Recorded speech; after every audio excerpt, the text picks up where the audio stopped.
குப்தர் காலத்து இலக்கியங்கள். விமலா அப்படிங்கிறவர் எழுதினது சமண ராமாயணம். சூத்ரகர் மிருச்சக்கடிகம், ஷூபந்து வாஷபதத், பாரவி கிருதான்யம், சந்திரகோமியர் சந்திர வியாக்கரணம், அமரசிம்ஹா அமரகோஷம், ஆரியப்பட்டர் சூரிய சித்தாந்தா ஆரியப்பட்டியம். இல்லை சூரிய சித்தாந்தா அப்படிங்கிறது சூரிய கிரகணம் சந்திர கிரகணம் எப்படி நடக்குதுங்கிறத பற்றி சொன்னிச்சு.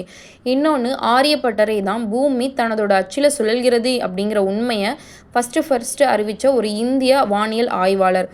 பூமியோட சுற்றளவையும் கணிச்சிருப்பார். காமந்தகர் நீதிச்சாரம் அப்படிங்கிற ஒரு தர்ம சாஸ்திரம். இது ஆக்சுவலாக அரசோடைய கருவூல வருவாயை பற்றி சொன்னிச்சு. இதனுடைய காலம் கிபி 400. இது மௌரியர்கள் காலத்து அர்த்த சாஸ்திரம் மாதிரி. ஸோ காமந்தகருடைய நீதிசாரம் மௌரியர் காலத்து அர்த்த சாஸ்திரம் போன்றது. பதஞ்சலி மகாபாஷ்யம், பாணினி அஷ்டாய்த்தியாயி.